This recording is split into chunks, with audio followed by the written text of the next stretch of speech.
Welcome to the Undisputed podcast. I'm your host, Jenny Taft. This podcast is the full show from today's episode of Undisputed from start to finish. They've got a busy slate, so skip Shannon. Let's get to it. Good morning. Welcome to Undisputed. Happy Friday. We are live from LA. I'm Jenny Taft here with Skip Bayless and Shannon Sharpe. Good morning. How are we doing? Good morning. Yeah, you got feeling good this morning, Skip. It's a beautiful morning.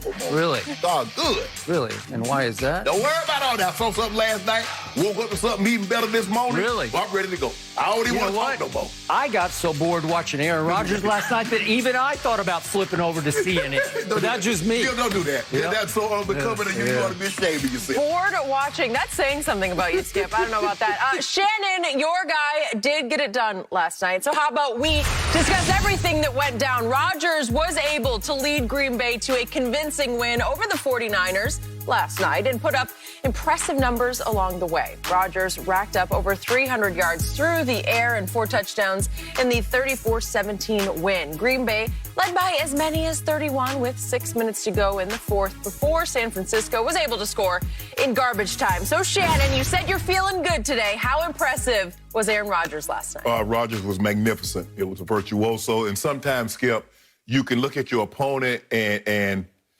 all the great performances, musical performances in history, hasn't necessarily happened at Madison Square Garden or happened at these large arenas. Skip, rest his soul, Prince, the last musical performance he gave in Atlanta at Fox, which is like a 5,000-seat venue, maybe not even that big. But they tell me it was a virtuoso.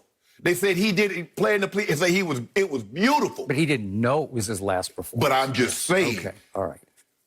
When you play a team that you should beat, this is what you do. You go out there, you take care of business, you punch them in the stomach, you punch them in the head like, look, this is what's going to be all night long. You don't give them hope. And that's what he did. Skip, you see this, what he did? Now, he had a QBR. Now, you love QBR and measure the quarterback's performance with his arms, with his legs, and touchdowns and all the incompletions from 0 to 100. Yep.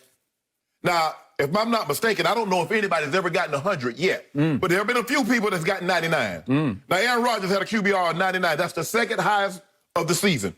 Aaron Rodgers, this was his 6th game of 87+. Somebody down in Tampa, I won't even mention his name, in Central Florida, only has 2 such games. But he's played with. Aaron Rodgers also had, this was a 300 yards, 4 TDs, completed 80% of his passes. Aaron Rodgers has 2 such games of that. There's only one other. That's Russell Wilson. So, Skip, you told me yesterday when we were talking about Aaron Rodgers, when we were talking about Tom Brady and played in the AFC East, it's not his fault. You can only play who's on the schedule.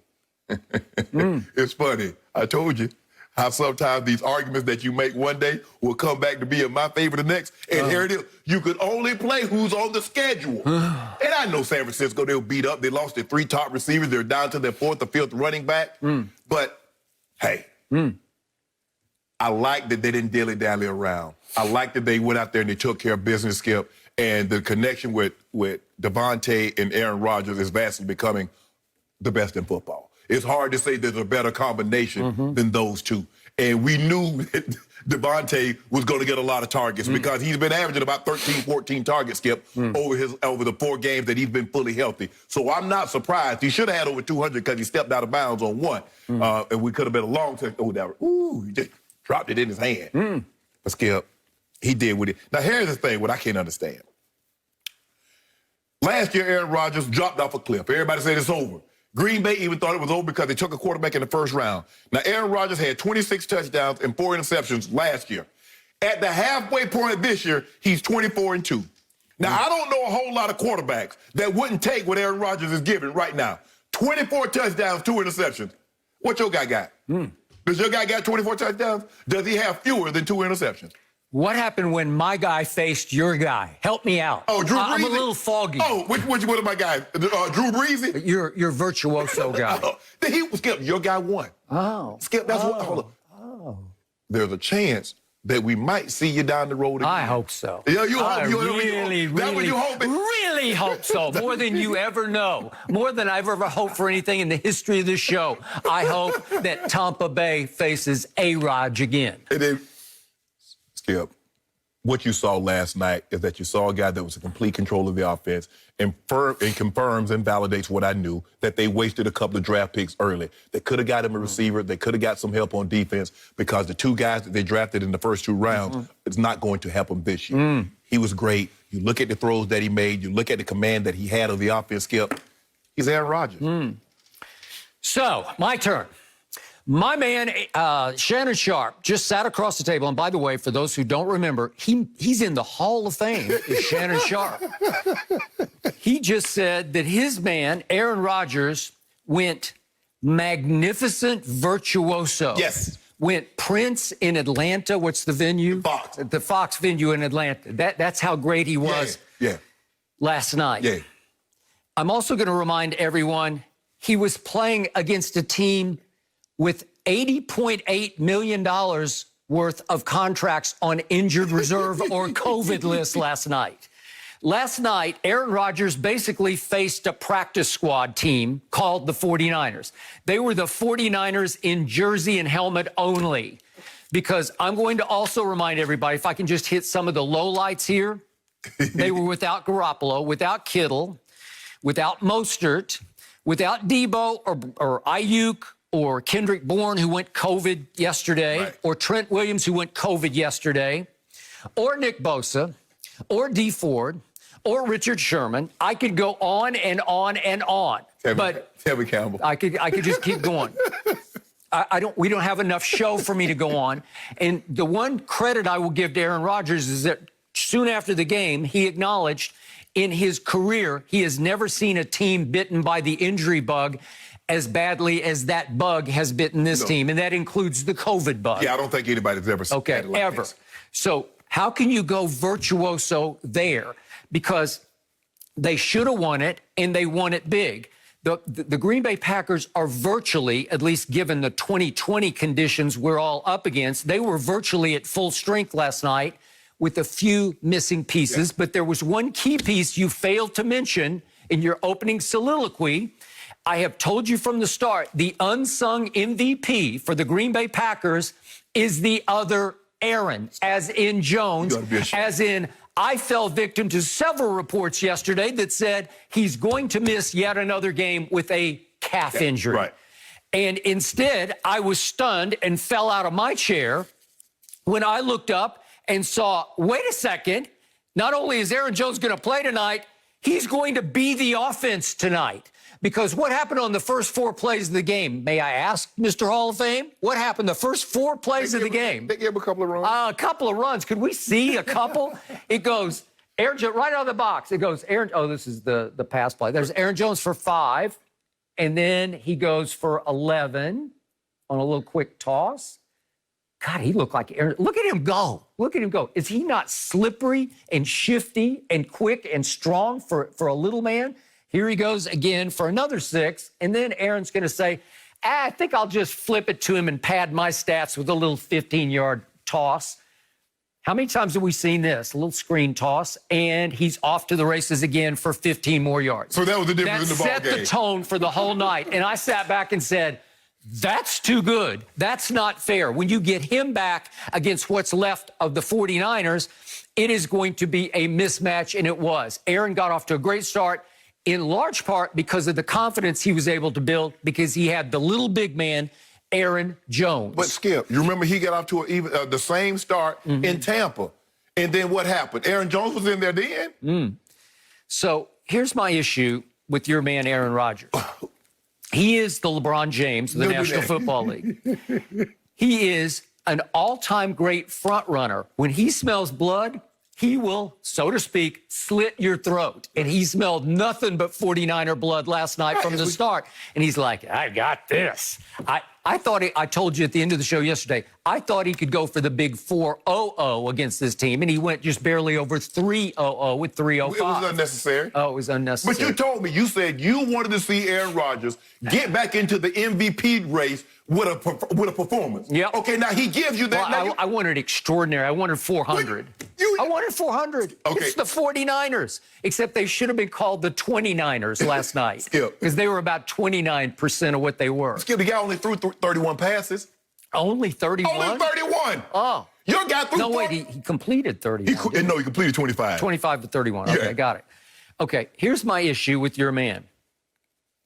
When the going gets tough, the tough don't really get going, as in Aaron Rodgers, because this year, I've seen 2 games just previous to this game that was this virtuoso we saw last night. I saw Aaron Rodgers at Tampa Bay. I saw him throw almost back-to-back pick sixes. Okay, it happened. I saw him then psychologically, mentally fold like a lawn chair at a Tampa retirement community the rest of the game. For the final 3 quarters of that game, he scored exactly 0 points, and he just went right in the psychological tank. Right. I'm like, really? Aaron, you're tougher than that, aren't you? Yeah. You're a first ballot Hall of Famer. You can't just fold in Tampa like that up against the GOAT. Yeah, kind of right? like your guy did against Chicago. Folded. Oh, I don't think he Folded folded. It was 21 to 19, and he's throwing for the win at the end of the game. He forgot. Oh, He okay. forgot. Well, this isn't about my guy. It's about your guy. My guy was So then just a few days back at home, the frozen tundra of Lambeau. It wasn't frozen. Stop saying It's that. starting to be frozen. I think it was snowy. It was not snow. Dalvin Cook didn't think it was frozen either because he lit it on fire. Oh, He ran Aaron Rodgers off the field and company off the field just this past Sunday. What was that about? So Aaron Rodgers play defense now. So see, hold on now. I just want to make sure because when the Packers defense can't stop an opposing player's quarterback or running back, you blame Rodgers. But when the Patriots defense can't stop an opposing running back or quarterback, you blame Belichick. You know, I'm going to defer to another Hall of Famer who happened to play quarterback for the Pittsburgh Steelers and won 4 championships. Okay. His name is Terry Bradshaw, and he works for this network and on the Fox pregame show. Yeah. He delivered a fairly scathing rebuke of what he didn't see from Aaron Rodgers Sunday against Minnesota. Right. And if we could see and hear Terry on Aaron. You know, I think about a lot of great quarterbacks in bad situations when the team isn't ready to play. Green Bay was not ready to play at home last week hosting the Vikings. Not ready. Aaron Rodgers, the quarterback, wasn't ready. Had that been Burt Jones, he would have been all in their face. How about my boy Troy Aikman? All in that face. Rallying the troops to play, but not Aaron. He also went on to say Tom Brady would have been all in their face. So was Tom I've Brady? always said that Aaron is more of a solo act. He's got some diva to him. He's extraordinarily gifted. We get that. You call him the greatest thrower of the football ever. Yep. Is he the greatest leader ever? No, he is not. This is one reason, just one reason, that he won 1 Super Bowl because he only got to 1, and it was 10 years ago. Okay. Because when things go wrong, it's like, don't look at me, man. I just throw. That's all I do is throw. I throw pretty passes. I throw cool passes. I throw hot doggy passes. That's what I do. But I don't lead this team. If you guys think I don't want any part of you, it's a little LeBron-esque, frankly. If you don't mind me asking. First of all, Burt Jones never made it to a Super Bowl. Second of all, Aaron Rodgers has never played with a Hall of Fame offensive player. I think he's playing with one right now. Okay. And Davante. He's got to put this together. Now, Brady has played with 2, we know, Randy Moss and Rob Gronkowski. Tom Brady also had the luxury for 20 years having the greatest coach in NFL history at his luxury. We're going to talk about that a little later and what that means and what that has meant to Tom Brady. See, it's easy to take shots at Aaron Rodgers because Aaron Rodgers is condescending. He's aloof, and sometimes he rubs a lot of people in the wrong way. And I don't like some of the things he says. I don't like the way he conducts and he points finger. But I will not deny his talent. I will not deny how great he is. Nor will I. Go ahead. But at the end of the day, Skip, he had a bad game. They lost. Why is it that every time when Tom Brady loses, the team just played unbelievable? But if Aaron Rodgers loses, he didn't have him ready to play. So every time a team loses, Aaron Rodgers' team loses, he didn't have him ready to play. Tom Brady team loses, the team was just played better. Did you see Khalil Mack? Did you see that defense? Did you see what had yada, yada, yada? We got to stop doing that. We got to stop looking for a reason. Time out. Tom Brady was criticized, if not condemned, from sea to shining sea at Chicago that night when he was all over the offensive line in the 3rd quarter for not protecting him and for getting a silly headbutting penalty after a play was over. No, Skip. Oh, no, I'm not talking about that. We're talking about how he banged his helmet on Monday night against the Giants. My thing is that when Tom's team loses, it's never because they're not ready to play.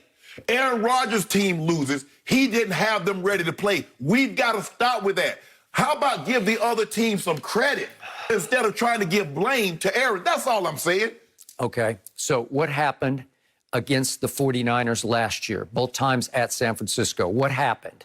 Remember week 12? Yes. Okay, so the 49ers were then the 49ers. Yes. They were mostly at full strength. Yes. And Aaron goes back to his home area. He's not exactly from the San Francisco Bay Area, but he's close by. Right. And he rings up a grand total of 104 yards passing, and he gets sacked 5 times, and he lost a fumble, and he had a QBR of 13. So he goes from that 99 last night, he had a 13 on a scale 0 to 100. Right. Then he returned for the NFC Championship game, as you know, and he threw 2 interceptions. He fumbled 3 times in that game and lost one of them. So he had 3 turnovers, and he had a grand total QBR of 23. So 13 and 23 against the full-strength 49ers. But when he's playing the practice squad 49ers, he rings up an all-time great 99. So it's like Prince is singing nursery rhymes. It's just silliness to me. It's like you're playing against nobodies. You're playing against a lot of guys who, like in preseason games that we used to have, won't even be on the roster at some point fairly quickly, right? Yes. Okay, thank you. Yeah. But all I'm saying is that, okay, Aaron did not play well, and we saw they ran for almost 300 yards against him. And yes, they got over him. And that's a very different defense this year than what it was last year. But when Brady plays bad, we don't go. So what was his QBR against Tennessee? His very last game, pick 6. Should have had 2 of those, remember? Because Logan dropped another one right before the half. Should have had the 2 seed in the AFC, but Belichick's defense let Fitzmagic go 83 yards. You see what you just did? You see what you just did? I just gave you the fact. I spat a fact at you that closed the case. So whose fault was it? So it was Aaron Rodgers' fault that the 49ers last year in the championship game ran for 300 yards and gave up 44 points. That was Aaron's fault. But it was Coach Belichick's fault that Ryan Fitzpatrick went down the field and scored a touchdown that didn't keep them out of the playoffs. See, that's what you fail to realize, Skip. I need you to give context. The touchdown that Ryan Fitzpatrick threw to Gesicki did not keep them out of the playoffs. It dropped them a seed. That's it. Dropped him several seeds. It dropped them from 2nd to 3rd. Stop that. Yes, it was worse than that. They went from 2 to 3 seeds. They went from the 2 to 3. Well, they lost the bye week. Skip. They were going to get beat anyway. Now, I want to know why Tom Brady didn't stop Derrick Henry. Because that's what you do with Aaron Rodgers. He can't stop the running game for the opposing team. You blame him. So speaking of running game, in the NFC Championship game, as you point out, San Francisco had 285 rush yards. Yes. 285. Mostert had 220. Okay, Mostert, and he's gone. So last night, I took the 7.5 against you, and I said, I'll bet you 1 case because I'm going to bet on Kyle Shanahan to come up because he's your boy because you watched him grow up, and he is a boy wonder. So I'm betting on Kyle to figure out a scheme whereby he can take his 4th and 5th string running backs, McKinnon and Hasty, and say, I'll figure out a way to get 120 yards rushing and somehow keep Aaron off the field a little bit. At least maybe we'll have 50-50 time of possession. So I'm thinking, well, of course, if you told me Aaron Jones was going to play, there's no way I'd take the bet. But I thought you were down to your 4th string running back. Nope, Aaron Jones played. But worse for me was that Kyle Shanahan's run game totaled 55 yards last night. That's pathetic. And I got to tell you, Nick Mullins, he started looking like Ben DiNucci to me. Did he not? Yeah, he did, Skip. And that was the thing, is that early on, Skip, they were getting some edges. The Smith brothers was not setting the edge, which was mean containing, because they were being able to get outside. But, Skip, if you know a team wants to run the football, let me shut that down and let me put the ball in Nick Mullins. But, Skip, I thought they had some opportunities to stay in this game early. They had a touchdown, and the guy dropped it. Craycraft. And then they River Craycraft. Skip, they had Washington State. They had 2 third-down conversions. The guy has the 1st down, and he drops it. So now that gives you an opportunity to stay on the field, and it keeps Aaron on the bench. because what happened is that they go right off the field, and here come Aaron. So it's 7-0, it's 7-3, 14-3, 21-3, and basically, for all intents and purposes, the ball game's over. Okay, so here's my bottom line. The real score last night was 37-23 because Aaron Rodgers had the ball for 37 minutes. Yeah. The 49ers could only possess the ball for 23 minutes. Well, yeah, virtuoso against the practice squad. Yep, you will. If I give Aaron Rodgers 37 minutes of football against that team, yeah, he should have thrown for 400. But when they got the strip sack, they got the sack, fumble, Skip. You can't turn when you're depleted like they were, Skip. You basically got to play a perfect game just to be in the game. Forget winning, because in order to win a game when you're down as much as they are, you got to hope the other team turns the ball over or makes some critical mistakes. But Rodgers. I mean, the guy's 8 games into the season, he's only turned the ball over twice. Mm-hmm. So we know that wasn't going to happen. So you got to hope Aaron Jones or some of the running backs fumble, or maybe the wide receivers, you could pull the ball out there. And where were those turnovers? Oh, they were at Tampa Bay, right? Yeah, your guy. What were two of your guys' turnovers? When they play against the Saints? Yeah. Okay, well, Jack Rabbit got it. You know who's going to be on the field Sunday, right? Jack Rabbit. Season opener. Jack Rabbit. No preseason, no OTAs. All virtual. That's the GOAT. You told me that's throwing to receivers in the Tampa Bay parks. That's all you had to get ready for that What the game. hell was everybody else doing?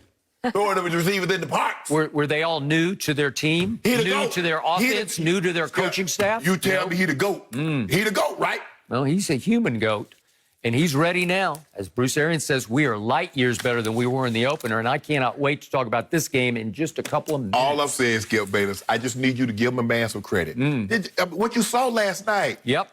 I give you virtuoso against the practice squad. Way to go. That was James Earl Jones' Othello. Really? Yeah, that's in that performance. Othello? Yeah, he doesn't have to be on Broadway to give you that type of performance. I think it was James Earl Jones as Fred Sanford. No mercy. After losing in New Orleans Week 1, the Buccaneers find themselves as 5-point home favorites against the Saints, according to Fox Bet. But this time around, Tampa will have a new receiver in Antonio Brown, which we've been talking about all week. So, Shannon, who wins, the Saints or the Bucs? I think it's going to be close. I think the Bucs are Bucs. I think start with Saints first, Skip. I think the Saints are a little better defensively than what they were. They get some guys back. Lattimore has not been the same. He's not that same dog that I saw when he won defensive rookie of the year. Jack Rabbit is still Jack Rabbit. You can double move him. You better double move him, because if you just try to run simple routes on him, he's squatting on everything, Skip. So he's looking to get to the house, but you can double move him. The Saints have been playing with fire lately, Skip. You look at their last 4 games. They won by 6. They won by 3. They won by 3. They won by 3. And Skip, I love Drew. I was in the league when Drew got drafted, played against him when I was in Denver my last couple of years, and watching him play up close then, I never thought he would be what he is now. And he's turned into a top 10 all-time quarterback, Skip. But he lost that, and it's like Greg Maddux, Skip. Greg Maddux only threw like 85, 86.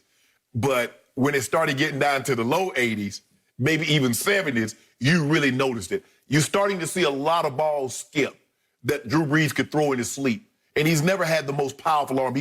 No one is ever going to confuse Drew Brees with Brett Favre or John Elway or Patrick Mahomes. That was never going to happen. But if you notice, Skip, those throws outside that he could routinely make, he's not making anymore. And who's been the beneficiary of that? Alvin Kamara. Alvin Kamara has 25 catches in the last 3 games. So a lot of these throws are him coming out of the backfield, flat routes, angle routes, screen plays. And that's caused me some concern. The Bucs defense is outstanding. They can pressure you with 4, but Todd Bowles is not satisfied pressuring you with 4. He will bring those linebackers. He will bring a safety. He'll catcall you with the corner blitz. He'll do a lot of different things. He's not going to let you get comfortable. And so that concerns me. Now, this is what I might be willing to do. You might be willing to convince me to do this. I'm liking the Bucs 27-26. But if you're willing to give me, say, 6 points, I'd be willing to take the Saints. I am not willing to do that. Yeah. Now, I've been giving you, hold on. I gave you points against your sorry Cowboys, and I gave you points last night against the 49ers. Mm-hmm. Now, I deserve something. You always see, this is how you got up on me to begin with. See, I give you points, and when it comes down to you giving me points, you're like, nah, I'm not going to give you anything. No, give me my points back. I already have a score pick right here, and I'm not going to change my score. Okay, well, give me the points. I got Tampa Bay 27-24, so I got the same points scored that you do. I got Brady and company scoring 27, but you've got it 26. 27-26. And I got it to 24. And I believe it's going to come down to a Ryan suck-up field goal. Yes. And I believe he'll make it because he has been highly impressive to me. He's 15 of 17 on field goals this year. I know he's had rough patches back in his career, various stops, but his body language has been strong to me and stable all year. So do I trust him to make a 45-yard field goal to win the game? I do, and I think it's going to come down to that. So my point to you is there's no way I'm going to give you points against Drew Brees because this is for our younger viewers out there. You should sit back and appreciate what you're going to get to see on Sunday night. These are two of the fiercest competitors you'll ever see in the history of this league. Tom Brady versus Drew Brees. Over 1,100 touchdowns and over 150,000 yards. It is greatness against all-time greatness. Yep.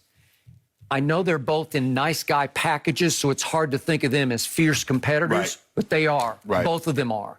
And you need to appreciate and respect and stand back and say, with some awe, this is a matchup. This is 43-year-old versus 41-year-old, first ballot Hall of Famers. You can argue this all day and all night, but they are both two top 5 quarterbacks. Top 5, okay.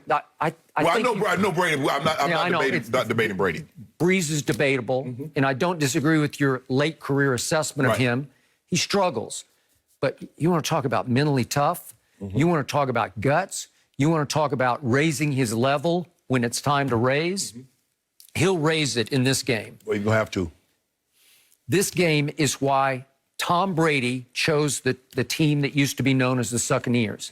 This is the one he circled. It's me against Drew. Didn't know at that point it'd be on Sunday night, but he knew it'd be a big stage game, probably for all the marbles in the division. So right now it's 6-2 Tampa versus 5-2 New Orleans. I'd say this game is going to go a long way toward who wins this division. It'd be a commanding lead. Right? So that's why I can't give you points on this because I have too much respect for Sean Payton and Drew Brees. And that defense has really struggled since opening day. But I told you, I think it was misleading on opening day because as unfair an opening day schedule game as I have ever seen is Tom Brady, new to Tampa, getting thrown into the fire at New Orleans on opening day with no preseason because of the pandemic, no OTAs except virtual, all new teammates, all new offense, all new coaching staff.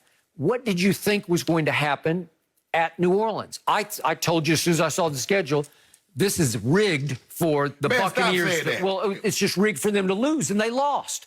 And Tom made 2 errors. The one was not his fault to Mike Evans. Mike Evans stopped on an option route, and it cost them. Would you have felt better if they had opened, let's just say for the sake of argument, they could have opened at Green Bay. Would you have felt better with them opening at Green Bay as opposed to New Orleans? Yeah, a little better. Well, I just would have. It's a division rival, obviously, and he gets dropped. He like parachutes into a long-standing division rivalry and has to take it up a notch, not being able to trust anything around him. It's all new. You go. You don't get any auditions. You can't get into any game action in 4 preseason games with any of your receivers. You have no idea that Mike Evans is going to stop on an option route. You don't know because you can't really practice that. It doesn't happen that way in practice, but it's going to happen when they're throwing different defenses at you in a game. And then I told you, Brady is throwing to Justin Watson, who's not even in the rotation anymore, on a speed out No, it's not thanks to me. It's thanks to him. No, it's thanks to you, your guy, Brady. Brady tried him twice on a middle screen with options on 2 speed outs, and he chooses both times Justin Watson on a speed out. But the first time is at New Orleans against one of the great cluers in the history of this game. And Janoris Jenkins is really, really good at cluing. Yeah. He will jump like nobody will jump Everybody around. knows you got a double move, Jack Rabbit. 36 yards later, it was 6 points for the home team, right? Yeah. Okay, so New Orleans scored 17 points off turnovers in the game because they also muffed a kickoff and gave them a field goal. So 2 touchdowns off the 2 Brady interceptions and a field goal off a muffed kickoff. Well, what if they clean their act up on that? Do you think they got a shot? Yeah, they definitely have a shot in this game. Skip, I mean, no Michael Thomas. I mean, he got injured in that game. Yeah. And he finished the game. But they haven't had Michael Thomas since week 1. Okay, Drew Brees has missed the last 2 practice days. He's been throwing on the side. With a bum shoulder. Yeah. Want to bet he'll be out there throwing? Yeah, I know he'll be. But you told me, remember, your guy Dak had a bum shoulder, and he was out there, and you said he didn't look like himself against Philly. Okay. All right. So is Michael Thomas going to play? I don't know for sure, but I'm going to guess he will try to play in this game. I don't know that for a fact. Right. But here's my issue. So you look at the Buccaneers as a football team. They're now 7th in points scored and 4th in points allowed. That's a football team. Yeah, that's a recipe for success. Thank you. So now the Saints are 7th in points scored, but they're 23rd in points allowed. And after those 3 turnovers they forced in game number 1, they only have 3 more turnovers in the last 6 games. Only 3 in the last 6. So all of a sudden, guess what they're up against? Todd Bowles' defense leads the league in takeaways. You can be the other way, Skip. You can be 7th in points allowed and 23rd in points scored and win. But it can't be the other way. Because for the Ravens, we were number 1 in points scored, and we were in the we were number 1 in points allowed. We were in the 20s in points scored. Okay. So you can be the other way, but it can't be. Can't go the defensive way. I do agree with that. You can't give up points and score so few. And score more. Do I think New Orleans will take it up a notch on defense in this game? Yep, I do. They're going to have to. They will have to, and they know they have to, and they will, which is why it will be a battle. But in the end, I don't bet against one guy in sports, and it's that guy who wears 12 now in Buccaneers colors. Oh, Chris Godwin? Yeah. I didn't say, I don't know what number he is. He's right? 14. 14. I said 12. I don't bet against Tom Brady in games like this because this is the one that he is driven to win. This is a revenge game for him. He knows what happened on opening day. I think he's embarrassed and humiliated by what happened at New Orleans. But these are the type of games, Skip, that when I played, you try to send a message. So New Orleans. Y'all think New Orleans gonna win the division. Y'all think they're one of the better teams in the NFC. Okay, we're gonna show you. Okay. That's the way you do it, Skip. You take it up, and sometimes you're right. You play a team like the Jets, you're like, okay, we got the Jets. We probably can get away with our C game, and next thing you know, you're in a dogfight. The game is closer than it should be. But these guys, they know what the Saints represent. They know who's at quarterback. They know who's on the opposing sideline with Sean Payton. They will be ready to play. Okay. Now, for the biggest X factor that we've seen in this league in a long, long time, Tampa Bay at 6-2, leading the division by half a game, just added Antonio Brown, a young man that you don't love because you think he can really tear a team apart. We have seen him really hurt the Pittsburgh Steelers and then turn the Oakland Raiders upside down, and he lasted about 10 days in New England, and he's back after an 8-game suspension, and they are going to throw him into this fire. Right. And I believe Tom Brady believes in AB enough that he's going to get some I'm going to guess he'll get 5 targets, 4 catches, maybe 50-ish yards, but he's going to get thrown into what has been a pretty to very successful mix. Right. I'm hoping Chris Godwin comes back from a shockingly broken finger. Right. And well, he might get more targets than that if Chris Godwin ain't playing because he might be starting might be playing a lot outside of Mike Evans. But I'm going to guess Godwin tries to play, so you'll be at fairly full strength. Obviously, they lost O.J. Howard for the year. Right. But Gronk has been turning back into Gronk. Yes. So where do the balls go? Is it Mike Evans? Is it Chris Godwin? Is it Gronk? Or is it AB? Are you going to force feed AB? I think Tom will. And I do think it will work because AB's one of those rare humans who can just roll out of bed and run routes and catch footballs. Yes. And he stays in supreme shape. Yes. And they said he looks like he's in supreme shape. So if you give him like two practices this week? Because it's a short week for them. I don't know what they crammed in, sort of a walkthrough and two practices. Well, probably, Skip, what you do normally when you bring a guy in, like you tag stuff, you'll call the play and say, AB, you run out. Or AB, you run a cross. Or AB, you run a hook. AB, run a dig. AB, fly. So you just tag it until he gets familiar with the terminology, and so you don't have to do that. You make it simple for him because, like you said, Skip, because he's technically sound, he can run routes. It's easy because Tom likes to know where you're going to be. He ain't no ad-lib guy that make it up as you go along. 10. If Tom wants you to be 10 and in, you need to be 10 and in. Because if you saw the other day, they ran the deep over to Mickens, and he's like, "Why are you pulling up?" Because he threw it where he thought you were going to be, and that's why he's like, I don't think Jaden Mickens gets any targets in this game. I'm afraid that my little man, Scotty Miller, will get maybe a couple of targets. I don't think Justin Watson will get any targets. So that's how they have evolved. Watson might not get any more playing time. He might not get but Miller go get some, Skip, because he's been too good. Okay. He's really good. So right now, on the hottest seat in all of sports is Antonio Brown, because if Tampa loses this game, everybody's going to say, What were you doing? Especially if you try to force feed him, Skip. Yep. If you go out there, Skip, and you run your offense, and if he's there, you don't try to force feed him, they'll say, okay, once he gets into a rhythm, once AB gets ingratiated with the offense, they'll be fine. But if you go out there and try to force feed him, and you lose a game, and you neglect, Mike Evans, you neglect Scotty Miller, because Scotty Miller's been really good. Not just that short stuff. He's been able to get down the field. And when he hasn't caught the ball, he's gotten pass interferences. So, hey, that's a chain move. Yeah, you like the catch, you like the yardage, but it keeps you on the field. So I'm hoping to Skip they don't force feed him, because I think we're going to talk about this a little later. That could be a problem. Yeah, I got it. I have so much respect for Drew Brees. I'm still saying 27-24 Brady.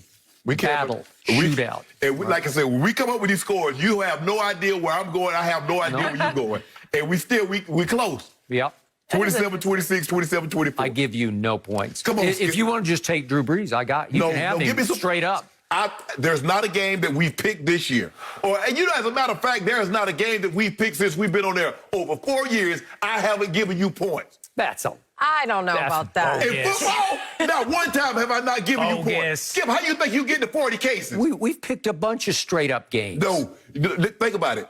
Think about how many times the Cowboys have lost, and you come out here talking about... How many times have the Cowboys been like a 7-point underdog, and I say, I'm true to my team. I'll just take them straight up. Give me the point. No. Give me the point. You're like, oh, dude, the breakfast of champion. You over here... And by the way, speaking of points, you realize the Cowboy point spread is now 14? So you gave me 13.5. Yes. Does that help or hurt you guys? And yeah, speaking of betting around here, you guys already have plenty on the line when it comes to the Cowboys. But here's the situation. They find themselves as huge underdogs at home this weekend against the undefeated Steelers. To make matters worse, Dallas may be starting their 4th different quarterback this season. So, Shannon, let me remind you, you did already bet Skip that the Steelers could cover as 2-touchdown favorites earlier this week. But Skip believes the Cowboys could play Pittsburgh a little tight. Shannon, explain to Skip how the Steelers are going to win by more than 13.5 points. And, Skip, you said this thing is already changing, right? Yep. Skip believe also in UFOs and a whole lot of other things. The Loch Ness Monster. What do you think? What Skip believes in is not necerly. If the Loch Ness Monster played for the Dallas Cowboys, I would believe in, is it a he or she? I don't know. They don't know. Whatever it is. Yeah. Skip, think about this. Starting with the drive that after Dak hurt his ankle, the Cowboys have had 36 possessions. Guess how many touchdowns they've scored? 1. They've scored 1 touchdown in 36 possessions. And that was at the end of a blowout at the hands of the Arizona Cardinals. The Cowboys are starting a quarterback that hasn't started, I don't know what, maybe high school. And you expect them to go out there and beat the Steelers.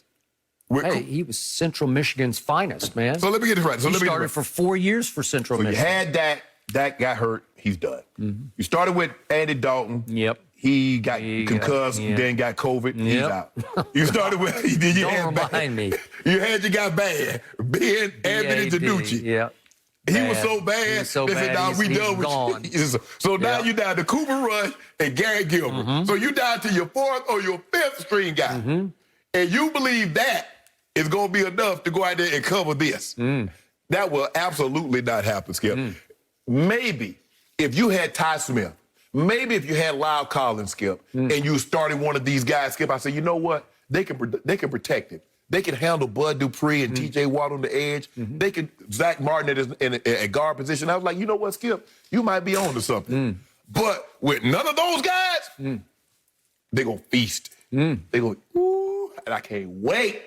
I can't wait because I really want you guys to go and get put out your misery. But this division is so bad, even when you lose on Sunday, you still going to only be like 2 games back. And that's pathetic. The Cowboys' offensive line, Skip, is not going to be able to hold up against the Steelers' defensive line, and therein lies your problem. You can't run. I know you're going to try to establish Zeke, but Mike Tomlin has made it abundantly clear. Our focus is on Zeke.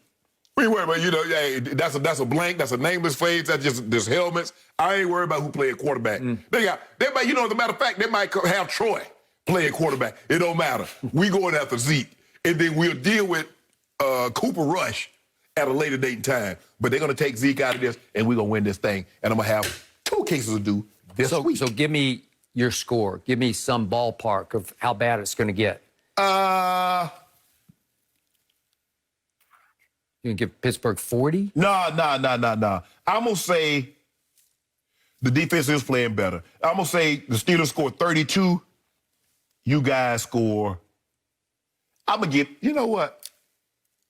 I give you 13.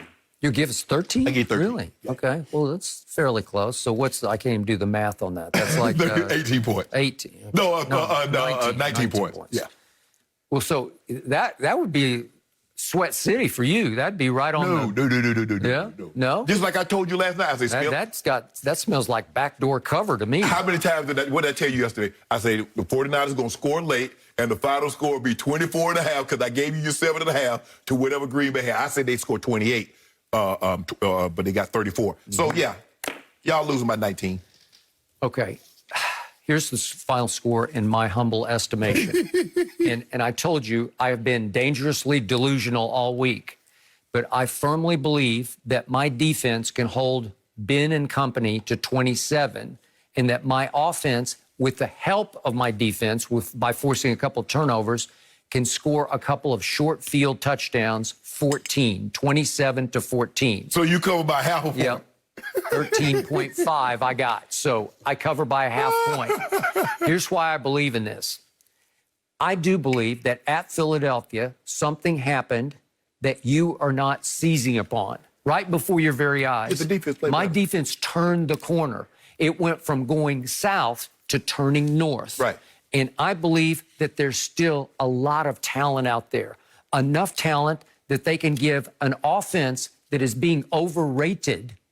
Roethlisberger's offense is ranked 25th in points scored. So they were so lucky to win at Baltimore because the stats just screamed Ravens all day. Well, they're 24th in points scored because they've been playing defenses that's really good. Baltimore has a good defense. The Broncos, they haven't won a whole bunch of games, but they got a nice defense. Okay. The Tennessee Titans, not so much. You know what? I think I'm starting to have a nice defense. No, I don't think you're starting to have a nice defense. Okay. You'll have a nice Christmas because it's going to be over. Okay. Jerry Jones got rid of every malcontent in that locker room. And I believed in the malcontents because I believed in every free agent that Jerry signed in the offseason to make my defense respectable. Right. But every one of them, all the way down the line, they balked at Mike Nolan's scheme. What are you talking about? Because they've all been places where they've all had success.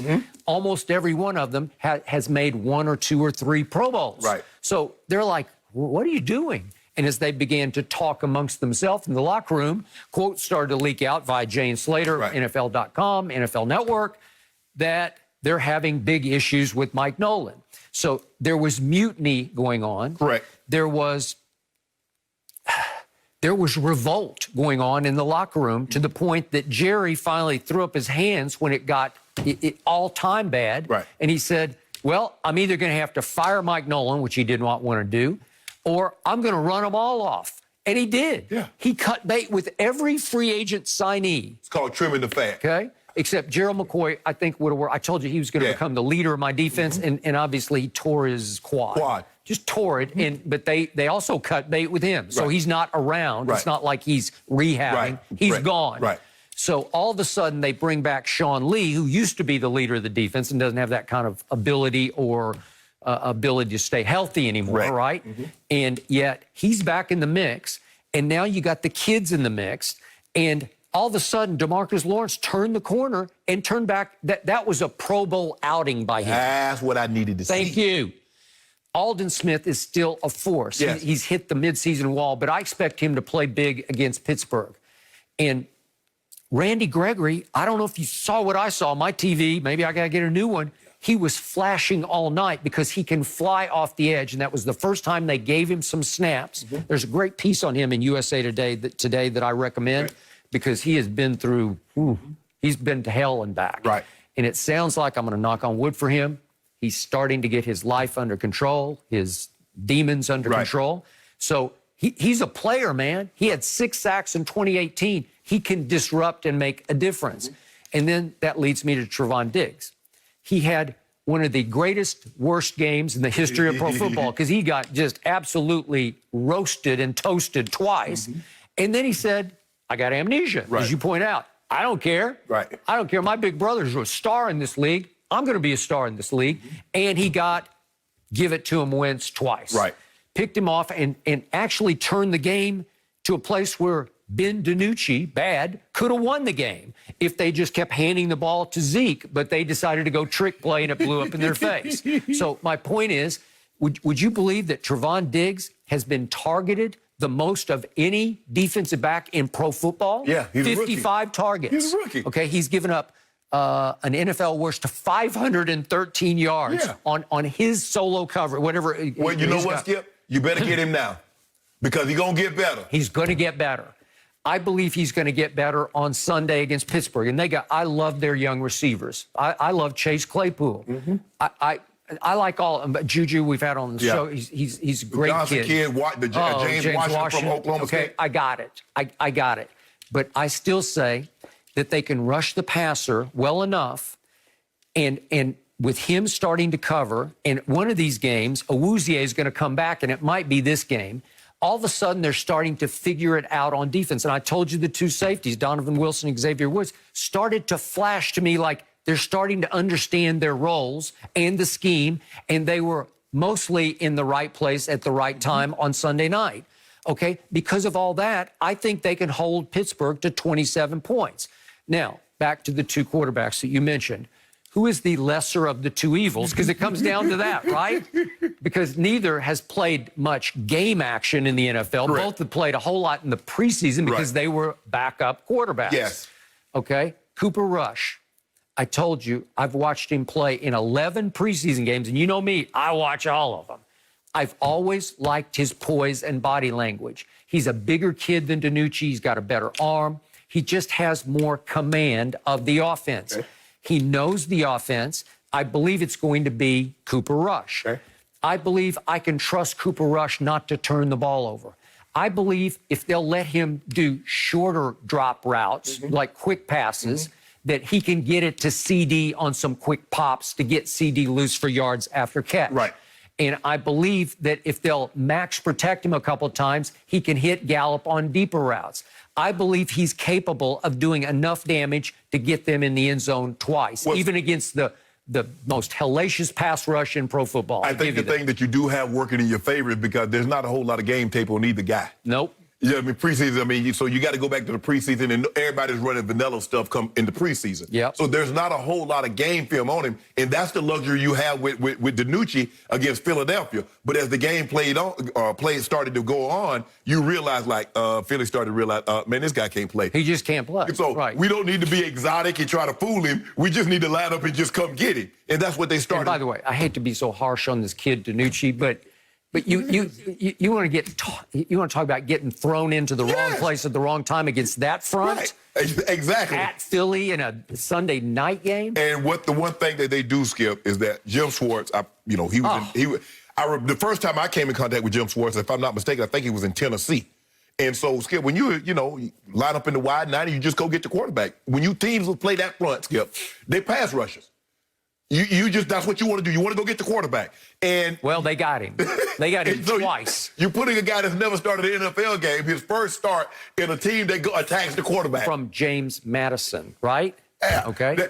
Okay, if he played at Alabama or he played at one of the Power 5 schools and played, okay, we get that. Yep. James Madison's not the same. It's football, but it's not the same level of football. Yep. And when you put him in that situation, he kind of got spooked. It kind of shook his confidence. And that's what you try to do to a young quarterback, Skip. Let's get to him early. If we get to him early, we like our chances late. Okay. So, final point. A lot of this depends on my man, Ezekiel Elliott. Yeah. He's got to play with a little more urgency, a little more rage than I have seen from him. We had Orlando Scandrick on, who knows Zeke, played with Zeke in 2016 and when he was at his greatest as a rookie. And Orlando said, well, he's gained a couple pounds. That could be the case. But I'm just hoping that Zeke has always risen to occasions. And this is a team that's atop the power rankings across football, right? So maybe he'll rise to this occasion against a cornerstone NFL franchise. It's the Steelers, and they're coming. Remember, this is at Jerry World. Yeah. If this were at Pittsburgh, no. But at Jerry World, you got to have the pride of your own greatness to say, I'm going to be me today. I'm going to be that guy that people are writing off. Right. Because both of us don't see that 2016, 17, 18 Zeke anymore. Well, I need to see big flashes of it on Sunday. I don't know if you're going to see that, Skip. Well, I need it because I need to control the clock. Well, you definitely need to control the clock. And the pass rush. Skip, this is what I don't understand, especially about Zeke. Like I said, we thought he was on a Hall of Fame arc and he still could get back on there, Skip. That guys are unwilling to sacrifice. Just 6 months. So you know what? For these 6 months, okay, the season starts. It's going to end in January. I agree. And Scandrick made that point also. Whatever I might like to do, I'm going to sacrifice 6 months. Got to sacrifice it, for the good of your life. Yes. Because, as you know, whatever you did, all the commitment you made to your career, it's what you're resting on. You have to rest on your laurels. Yes. What are your laurels? Yes. Well, Zeke's going to look back at some point and say, God, why didn't I? And that's the thing, Skip, is that people like you. I said, I don't miss football. I said, you understand the sacrifices and the dedication I had for those 14 years? So that I did that so I wouldn't have to look back like, man, you know what, Skip? If I'd have just went to the gym a few more times, That's if I'd have run a few more, if I'd have ate like this, I did all that. You have zero regrets. Zero regrets. I couldn't have got anything else out of my career. I got every ounce out of that. Agreed. Totally agreed. And so Zeke, not just Zeke, we just happen to be talking about Zeke because we talk about the Cowboys. Be willing to sacrifice because not only is it for you, it's for the betterment of the team because the better you play, the better the team's going to be. And so I don't think enough guys realize that. And they're just like, man, I'm still getting 100 yards, but if you were to do things a little different, you might get 110, 115.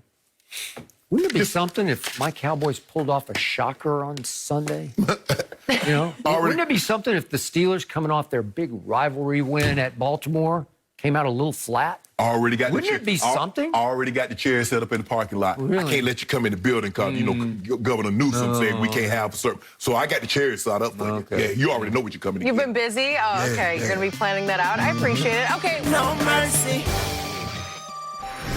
Dolphins head coach Brian Flores shot down any reports that Miami was only giving Tua a tryout this year before deciding whether they need to look at other quarterbacks in next year's draft. So Flores told reporters, quote, "We believe in developing players. That would be the opposite of giving someone a 10-game audition." Yes, Shannon, do you agree here? I do. I like the Dolphins plan. The offensive coordinator is Chan Gailey. Skip me. I know people don't know this, but Chan Gailey was my position coach when I first got to Denver as a wide receiver. So I know Chan a little bit. And what Chan will do, he will bring him along slowly, like he brought me along slowly. He's like, okay, Shannon, we're going to put you in the game, and you got these 10 plays. Just don't mess these 10 plays up. Yep. And for Tua, Skip, when you get a scoop and score touchdown, you get a punt return touchdown. So now they're not going to ask you to go out there and throw the ball 25, 30 times. We're not going to put you in harm's way. We saw the first time we dropped you back to pass, Donald knocked the ball out of your hand, and Aaron Brockers, Michael Brockers, tried to plant you through the turf in whatever, the Hard Rock Stadium. So I believe moving forward, as the games progress, he'll get more and more on his plate. It's kind of like a child. Okay, you eat all that, you'll get some more. Well, you handle that, we'll put more. And I believe in this situation, they'll put more. Arizona doesn't have the pass rush that the Rams had, Skip. No. Now, their secondary might be, equally as good. You love Buda Baker? I love Buda Baker. Pat P is the equivalent of J. Ram. So, but it's that initial, that front seven that I think the Rams are better, and I think Tua will have more time to do things. And they'll, like I said, I think Chan will do a good job of okay, this is what we want you to do. This is how we're gonna ask you to do more, Skip. You can't get by winning a whole bunch of games, completing 12 passes. Miami's good defensively. They're not that good. And so I believe what Brian Flores says, that they're not auditioning. And even if they were auditioning, they're not going to be in position to get one of the Justin Fields or the Trevor Lawrences. So that's wishful thinking. I think they're trying to put him out there to see, do we need to get offensive line? Do we need to get a wide receiver? Do we need to get a running back? What else do we need? And I like Miami secondary because you see, Skip, what they got out there, they got two guys that play a lot of zero coverage. So it might be, but you better not miss, because that little guy in the backfield, you miss, he gonna hit his head on the goalpost. So, I remember last time Tua and Kyler Murray hooked up. What happened, Skip? You remember that? One played for Alabama. No, Skip. The other played for an Oklahoma team that had the worst good team defense I've ever seen in the history of college football. And Kyler gave them a scare. He gave them a scare. Yeah. I mean, Tua had more touchdowns than incompletion. What kind of scare is that? Kyler had over 400 combined yards. Skip, his game was out of hand. Because you remember it was 7-0. Y'all had the ball first. Y'all didn't do nothing with it. We got 7-0. Gave y'all the ball again. Y'all didn't do nothing. 14-0. Gave y'all the ball again. Didn't do nothing. 21. I mean, after that, we was over. And you decided Kyler Murray couldn't play pro football. You basically did. I said he would have a hard time, considering that how he struggled early on against Alabama. Okay, Skip, I was wrong. He looks to be wow. Not looks to be, I mean, for what I've seen his first year and his second year, he's much improved from first to second year. He's only going to get better. So, Skip, I was wrong. Okay. You were right. Thank you. I fear I'm going to be right about Tua. I love what Brian Flores said yesterday because he had to say, what else is he going to say? Yeah, we're auditioning him. He can't say that publicly. He has to defend the kid and try to reinforce the fact that he is now the starting quarterback for a team that's got a chance to win this division.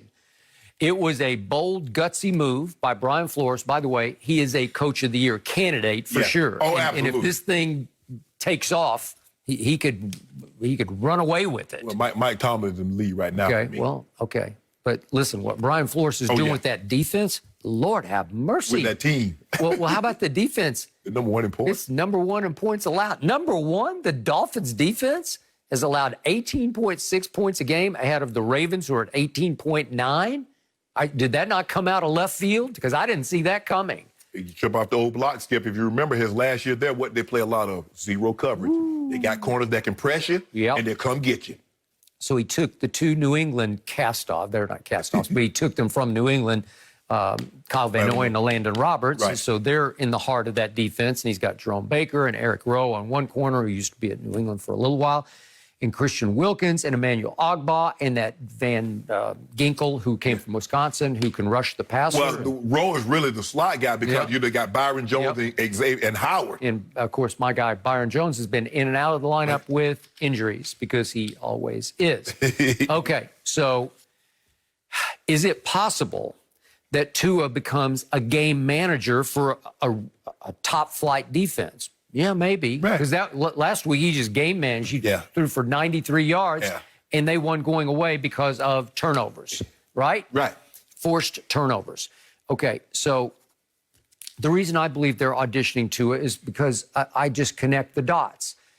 There were widespread reports before the draft that they favored Joe Burrow, that they tried to trade up with Cincinnati, and Cincinnati didn't want to hear about it, wouldn't even take their phone calls, basically, because they needed the Ohio kid to play in Cincinnati, and he's playing at a supreme level He's like for a 30 bad passing team. yards. Come on. That's pretty good. He's a tough kid, too, because he's taking a lot of pounding. Yeah, he is. Okay, so now Miami sits back, and this is why Adam Schefter of ESPN reported that basically they are auditioning because they'd be crazy not to, because he had reportedly 5 surgeries at Alabama. One of them, the last one. Well, Skipper, you knew that before you drafted him. Why drafted him? Why draft him then?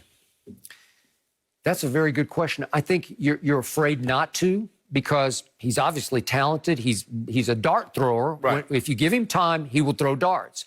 But then you have to wonder, to whom was he throwing those darts? Well, 2 of his receivers went 12th and 15th in the first round this past draft, Ruggs and Judy. That's pretty good. Yeah. And 2 of them might even go higher this time. And I'm talking about Davante and Jalen Waddle, who I'm knocking on wood for him. I hope he gets well soon. But that's 4 first-round picks that you're throwing passes to, protected by, wait a second, an NFL pipeline of an offensive line. Yeah, 2 top-tier offensive line, but Leatherwood is going to be a first-rounder pick. The center might be a first to a high second-round pick. Okay, so Tua measured about 6 feet tall, a little taller than Kyler, but he doesn't have Kyler's rifle because Kyler's got a big gun. Right. Boy, he can really throw the deep ball. And although he's a little bigger, Skip, he's not as sturdy as Kyler is either. He is not. So injury prone. Shannon always told me, hurt in college, hurt in the pros. Yeah, that's a bad sign. So you have to see how he does. So I don't know if you want to call it an audition or just let's see what we got. Well, maybe that is an audition. Maybe we're trying to see these 10 games. Can the kid stay healthy? Can you stay healthy? Not audition him to get rid of him, but can he stay healthy? Right. We got our guy. Okay. Did we overvalue him because of the talent around him at Alabama and Sarkisian's scheme at Alabama? Maybe. Right. Let's see. Let's see how he performs under fire for a good team that's right in the mix in the AFC East. And if not, let's see what happens because we do own Houston's pick. And right now it would be the 4th overall. Woo. And we have our own pick, which would be right now, if the season ended today, it'd be 16th. Well, let's see whether they go north or south. And we got 2 twos. We got Houston twos, and we got 2 our own. twos. So you've got 3 quarterbacks who could go 1, 2, 3, or at least in the top 5, right? And Trevor Lawrence and Justin Fields and Trey Lance. As you do, I'm starting to really love Justin Fields. In fact, I'm starting to love him a little more than I love Trevor Lawrence because he is now Justin Fields is leading the nation in QBR, and he was high last year. And he's a bigger kid than Kyle. He's 6'3", 228 from your home state originally. I think he was from Harrison County. Yeah. What's it called? Kennesaw? Kennesaw. Yeah, Kennesaw, Georgia. And obviously started at Georgia. They went with Jake Fromm. I don't know why, but here he is. Okay? So if you're the Dolphins, you have to say, well, we have a fail-safe move here. If we don't love what we're seeing, if we don't completely believe in him going forward, hey, we could cut bait because could you not trade Tua for something? Yeah. Could you not get a second for him? Yeah. Skip, I think the thing is that the ideal situation for them would be Tua be what they thought he was and build around him.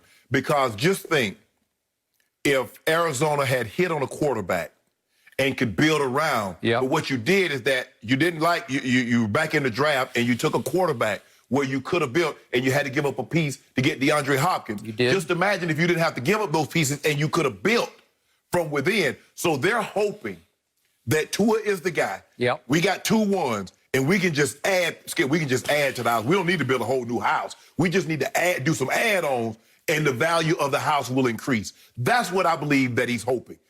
He seems to me, Skip, watching him, he seems to be more like Coach Belichick than any of the previous assistants that's gone out and gotten head coach. Because a majority of them have not done well. Right. And I think he's going to shatter that mold. Right. The way it's looking. Especially, Skip, as the defense, because he's one of the, he led all the defensive guys, pretty much.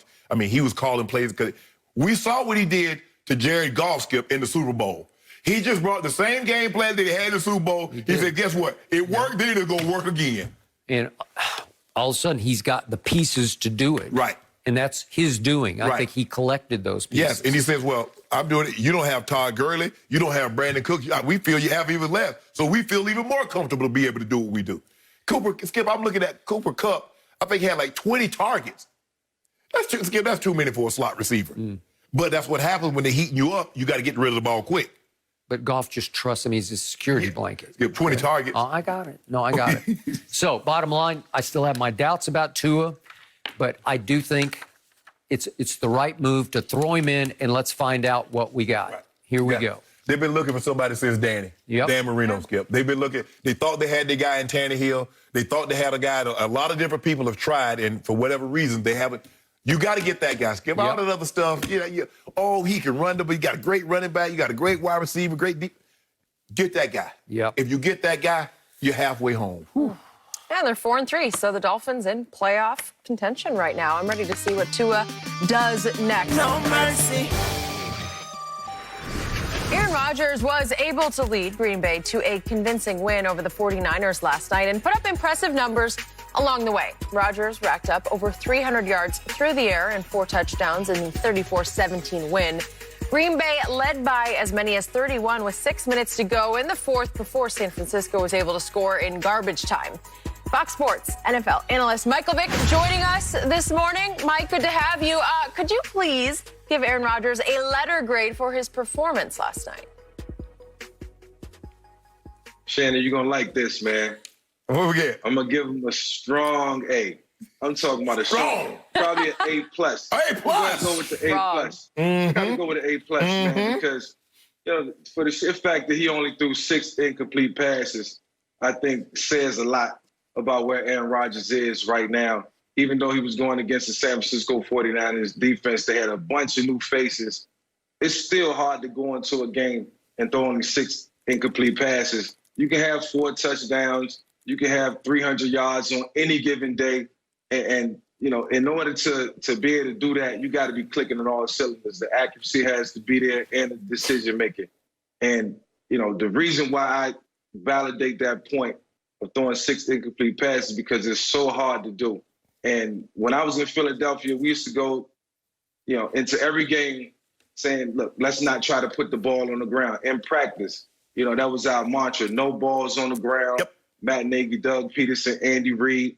We live by the Troy Aikman rule. We heard all the legendary stories about our great colleague Troy and how the ball never touched the ground in practice. Unfortunately for me, it didn't always work out that way. I had my days, but in order to have that happen, on any given day, when you're playing a game of football, it's remarkable. So I got to give him a strong A. And Aaron looked like he was clicking on all cylinders last night, as well as the rest of the offense. Yeah, you heard it, man. Skip, you see what you got? Are you going A+? Oh, of course, absolutely. Mike, you said he had only 6 incompletions. Actually, out on the 5 because Valdez Scantling dropped one on the 3rd down. So he really should have had a perfect a quarterback rating had it not been for Valdez. And did Aaron let him know it? With a long glare? Yes, he should have let him know it, Skip. Quarterbacks, Mike, check this out. Quarterbacks have started a total of 240 games this year. 3 of them have thrown for 300 yards, 4 touchdowns, and 80% completion percentage. Aaron Rodgers has 2 of those. There have been 240 times a quarterback has trotted out there. 3 games. So wait, that cinches that he's the GOAT? No. See, there you go. I ain't trying to do that. See, what Skip would have you to believe, because he wants to diminish this because of San Francisco. Let me tell you, I was in high school, Skip. I took agriculture, Ag 1 and 2. I got an A. Other students say that's not fair because Shannon grew up on a farm. Thank you. But it ain't got nothing to do with me. That's a class. It was elective. I get to take it. So give me my A. Mr. Sutton, who was the teacher, say, hey, Shannon, you don't have to come. You know everything about the cattle, about the chickens, about the... I showed up anyway because, hey, Skip, I want to have a good time, shoot a fat with my boys. It does not matter that he wasn't playing a top-notch team. It's still hard to do what he did. Y'all make it seem like everybody in the NFL, the Steelers or the Chiefs or the Seattle Seahawks, they're not. There are other opportunities that a quarterback could have done what Aaron Rodgers has done. Russell Wilson is the only guy. He's also in the MVP. I believe he's leading the race. So for me, Skip, the combination for him and Davante, what he was able to do, and that's what you do when you play a team like that. You don't fool around with them. You let them know it's not your night. It's going to be, we're going to end it for you quickly. There's nothing like, you don't want nobody to suffer. Suffer. You don't let them suffer. It's like, oh, we got a chance to win this thing in the fourth quarter. No, it was over in the first half. And that's what you do. A+, virtuoso, magnifico. Okay, my turn. I'm going to give both of you this. I am going to also give Aaron Rodgers an A+ for last night's game. But I knew it. I knew something was coming. In degree of difficulty, on a scale of 1 to 10, that degree of difficulty was a 0. To use your school analogy, Mr. Sharpe, it would be like taking a 6th grade honors student and giving him a 1st grade test. Well, he's going to ace it. Wait. Aaron Rodgers was playing a practice squad last night. He was. The 49ers last night had $80.8 million on either injured reserve or the COVID list. That's how decimated they were. And what do I always say about Aaron? Oh, he can front run with the greatest of them. He is the LeBron of the National Football League. So last night, he's showboating and hot dogging. He's doing it all. He's flipping those passes with twirling his foot when he throws. You know, God. The one to Davante for the first touchdown, he's kind of like styling it, you know, like, I got this. Yes. Watch me put on a show. They're not the 49ers, they're the 29ers. They're about half of what they used to be. And yet, when the chips are down now, when the degree of difficulty goes up to 8 or 9, what have we seen so far this year from Aaron Rodgers? What happened at Tampa Bay? Whew, he threw almost 2 straight pick sixes, and he folded. And he didn't score a point for 3 quarters. And I said, where are you, Aaron? Well, when the going gets tough, the tough get going back to Green Bay. He's ready to go home after a quarter. Well, I'm sorry. He was already home. He was in Green Bay. No. Okay, he was. Oh, no, that was in Tampa. I think you're talking about Minnesota. Okay, no, well, then Minnesota, his team didn't show up, and he didn't show up for that game. And then we go back to those 2 49er games last year when they were at full strength, and he had a QBR of 13 on a scale of 0 to 100 in the first game, the Week 12 game, threw for a grand total of 104 yards. And then in the NFC Championship game, he threw 2 picks, fumbled 3 times, lost one of them, had a QBR of 23. So 99 last night against the 29ers and 13 and 23 QBRs in those 2 wipeout losses last year. That's Aaron Rodgers. All I know is he's had 6 games of 87-plus QBR. 6. How many you got? My guy is 6-2 on the way to the Super Bowl. What's That's my all guy? I know. Hold on. If I'm not mistaken, let me look at Green Bay's record. If I'm not mistaken, as I look at that record, they're 6-2 also. Oh, okay. So, Michael, I got to ask you this. I have made this case all along. Aaron Jones is sort of the unsung MVP of the Green Bay Packers, and I did not think he was going to play last night. And a shock to me, not only did he play, but the first 4 plays of the game were Aaron Jones plays. He set the tone. How valuable is he to Aaron Rodgers? He's very valuable due to the fact that he's a dual threat. You know, he's not just a runner that's just shifty. When you get him in space, I mean, you can do a lot of things with him. You can flex him out. You can put him in the slot. You can throw it to him. He's a mismatch for safeties and linebackers. So, you know, that's another caveat that they have. That's another reasoning this team can go extremely far because he's so versatile that he just, you know, he gives the defense problems. So, you know, they have a lot of weapons. I was very surprised that Valdez-Scantling showed up last night. You know, we knew he had the talent, but, you know, it was a night where everybody put it all together. And a game like this can take you a long way. It's confidence for everybody moving forward. But, you know, Aaron Jones in particular is the main reason that the Green Bay Packers are 6-2 right now. And, of course, he has to step it up moving forward, especially come playoff time. But right now, the team is gelling. Let me ask Michael one other question. The Davante Adams I'm seeing right now, he's starting to look suspiciously like the best receiver in football. What are you seeing from Davante? You know, I had the chance to spend some time with Davante at the Pro Bowl this past year and talk to him, and he really believes in himself. He thinks he's a top 5 receiver in the game, hands down, and watching him work, watching him practice, you know, he has all the intangibles of being a star receiver in this game for a long time. He runs great routes, and he has exceptional hands. So Aaron Rodgers said it in this post-game interview. It was easy to throw the ball to Davante, and when you got a guy that's 6 feet, 210 pounds and strong, run good routes, you can get him the ball anywhere on the field. So I like the fact that he's coming around and emerging as a true number one for Green Bay. I'm just surprised at how they were biting on all them double moves. I mean, Davante just running double. I'm like, bro, why y'all biting on double moves? Y'all need to stay deep. Just let him catch it. Shannon, if I see a guy on the edge wearing number 47, oh yeah, he got that corner, he's gonna get double moved. You know that. Or any number in the 40s, you're getting double moved.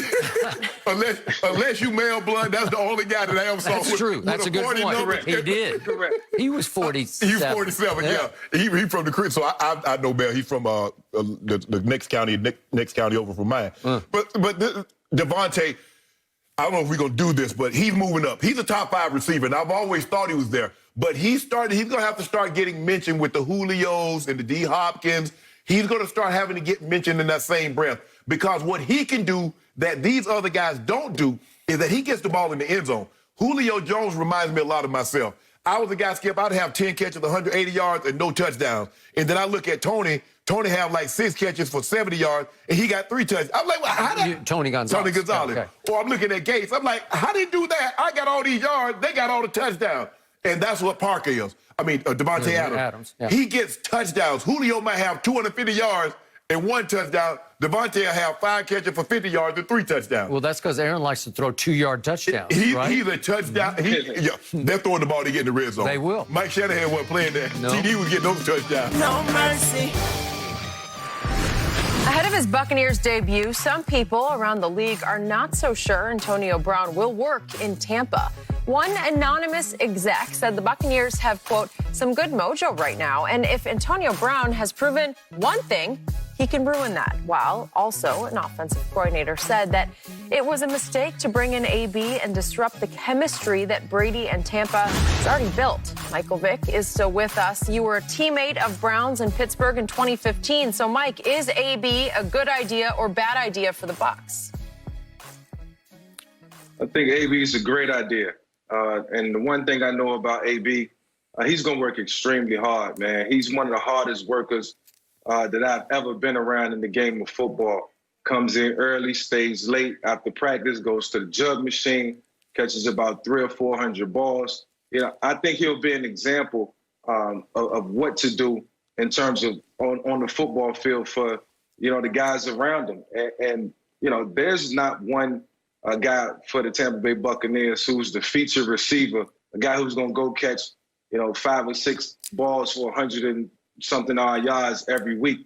The ball distribution has been there. They spread the ball around the way it's supposed to be spread around, and that's because of Tom and his knowledge of the offense, as they continue to move forward and get better.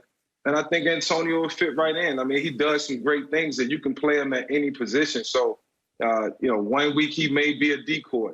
The next week he may be the feature receiver. And that's just the way the Tampa Bay Buccaneers offense is built right now. So, this is a great fit for this team. And I think Antonio understands this is the team concept that's going to be on full display, and he has to fall in. You were there in Pittsburgh with him. Was there a team concept in Pittsburgh? We had our issues in the beginning, Antonio and myself. One, because, we didn't have a chance to really get to gel and spend time together throwing the football in the preseason. I got there fairly late. So when I started to play, Antonio wanted the ball. He wanted me to throw it to him. And every time I went back and watched the game and watched the film over and over again, I second-guessed myself on a lot of situations, and I felt like I should have thrown the ball to Antonio a lot more. He was open way more than I thought, and he was a lot better than what I thought he was at the time. And then I look at the fact that him and Ben had spent a lot of time together. He was always, talking to Ben. They was always communicating on the same page, and I really had a lot of respect for that relationship that they had, and it was all because of Antonio. Being proactive, wanting more, asking to do more. and demanding the ball at the same time. So, you know, it wasn't always pretty, but for the most part, when I was there, you know, Mike Tomlin was able to keep him in check and Ben. Well, I mean, why we got to keep a grown man in check? I mean, think about it. As hard as he worked off the field, he worked equally as hard as tearing that team apart. He did the exact same thing when he got to the Oakland Raiders. Not me personally. As a player, I'm all about harmony. I'm all about keeping the locker room as a young guy, understanding, working my way. Because I was a 6th round draft pick just like Antonio Brown. I worked my way up and became one of the team leaders in the locker room. But I also understood that I had certain privileges. But the thing is that what the great players understand is that they never abuse those privileges. Could I have been late a minute or two? Sure. Could I have been late to practice a minute or two? Sure. But I didn't want the younger guys to say, well, hey, if I ever get like Shannon Sharpe, if I become an all-pro, if I become this type of player, I can do this. I wanted to set an example, but that's not how he thinks. He thought about Antonio. And for me, as a player, I wouldn't want him on my team. Now, I'm not saying that he doesn't deserve a second chance. Tom vouched for him. Bruce Arians says, okay, come on in, but not me. Now, let me tell you what's going to happen.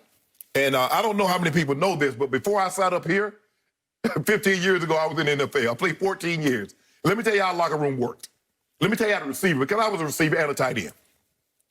Now, I've been the guy for a while. I'm used to getting my balls. You know, hey, Skip, I like to get fed too. My grandpa used to say, hey, I get fed first. You know what I'm saying? I've been here the longest. I'm the man. I get fed first. Nobody ate before Papa. We understood that. Mike Evans says, hold on, I've been here the longest. Now, he's already not getting his allotment of balls that he used to getting. Still getting the most balls. He's still getting them, but not like he used to. All right. Chris Godwin said, hold on. Skip Bayless said I was the highest graded receiver on Pro Football Focus. Yep. I only caught one pass. Scotty Miller said I was doing my thing. People starting to say, hey, Scotty Miller, he looking like a Julian Edelman, a Wes Welker, a Danny Amendola. Now all of a sudden, AB comes in. Gronk said, I'm getting my little plays too. Now don't forget about me. I'm getting my little plays too. Now here come AB, and they force feed AB. Mike Vick, you've been in locker rooms. You know how that look. You played with Roddy White. You played with Al Crumpler. You know what's going to happen. When they start feeding AB that ball, you already know what's going to happen, Mike. Tell the people at home what's going to happen, Mike. Well, fortunately for me, you know, I got those guys when they was young. So I was able to school them out and coach them and you know, really be hard on them when I needed to. They wasn't distractions. They didn't care about getting the ball, to their credit. And, you know, the thing for Antonio right now, what's the one thing that he's missing? He's missing the championship. He's missing the championship to solidify, you know, his path to Canton. And if he can come in and do it right this time around, you know, things can be different for him. So, you know, I think he's going to approach it with a totally different perspective. I think his appreciation for the game of football is going to be different. And obviously, the core principles and values that he's learned over the last 8 games, over the last year and a half, you know, translate to him on and off the field being a success. So you know, I think he's going to have the utmost respect for Tom, B.A., Byron, and the rest of the team, because all eyes is on Antonio, and we're going to be watching his every move, and he knows that. I hope you're right. I really hope you're right. You do not hope. No, I hope he's right, Skip, because I know there's not another chance after this. Well, obviously not. That's what I'm saying, Skip. I hope this is But a big last part of you would like to see Brady fail, so you want to see AB help Brady fail. No.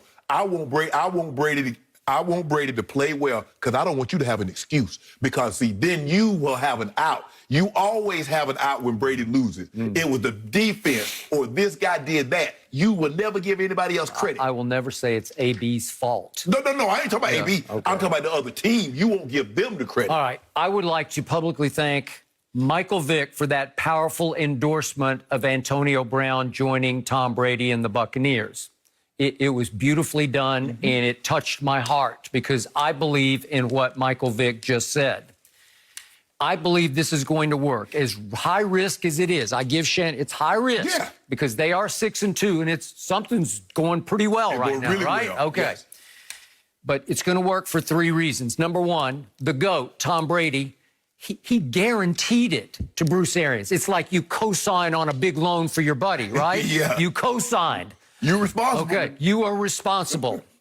Number 2, this is the first time in Antonio's career he has not been crucial to the success of the team he's about to play for.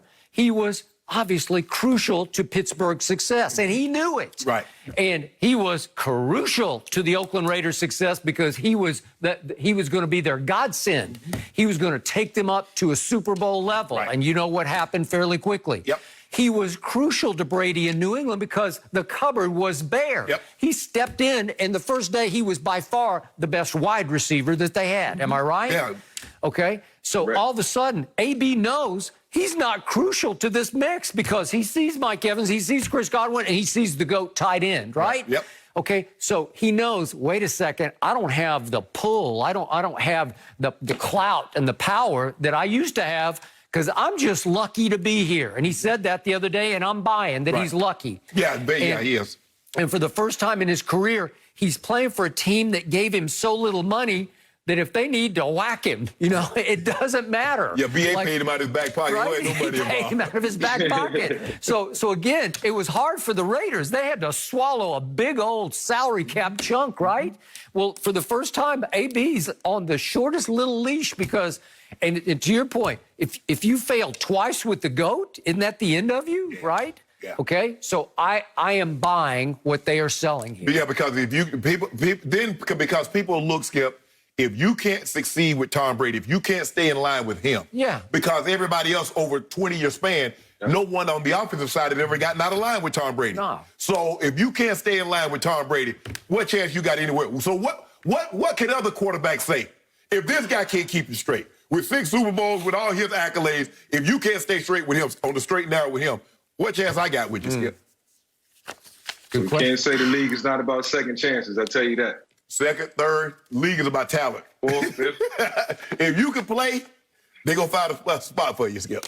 Okay, Mike, we appreciate your perspective on AB. Thank you so much. Enjoy the weekend. Enjoy the games. We'll check in with you next week. No mercy. All right, guys, tomorrow, Pac-12 football returns as Arizona State takes on USC in the big noon Saturday game of the week on Fox or over on FS1. Michigan battles Indiana. Both of those games are tomorrow at noon Eastern on Fox and FS1. And as always, streaming live on the Fox Sports app. So you guys better set your alarms to see me tomorrow. Apparently rain, though, in the forecast for L.A. That'll be unique at the Coliseum. Looking forward to it. So the NBA players' reps voted last night to approve plans to begin the season on December 22nd. And according to reports, LeBron will now support the early start despite not being thrilled with the date. This comes after LeBron said he'd be cherry-picking a lot if the season started before Christmas. So, Shannon, do you expect LeBron to take off some games over the first month or so? Yeah, he should. Yeah, obviously not opening night, Skip. You're going to probably raise the banner. I don't know if they're going to have fans in Staples Center, but, maybe 50 fans. I don't know, maybe family. I hope they play the Clippers. That's the only time. Clippers can spoil the party. That's the only time you'll see a banner raised in Staples that's not for the Lakers. Unless the Kings win a Stanley Cup or the Sparks. You guys will not be. Once y'all get to the, once you go down to the Forum, don't y'all got a building? Why y'all in our building? We're building our building. I mean, we're building it right now in Inglewood. Your tenants. Yep. You know what I'm saying, Skip? If you hadn't paid, we've been giving you your pandemic, we forgave you. But it's coming due.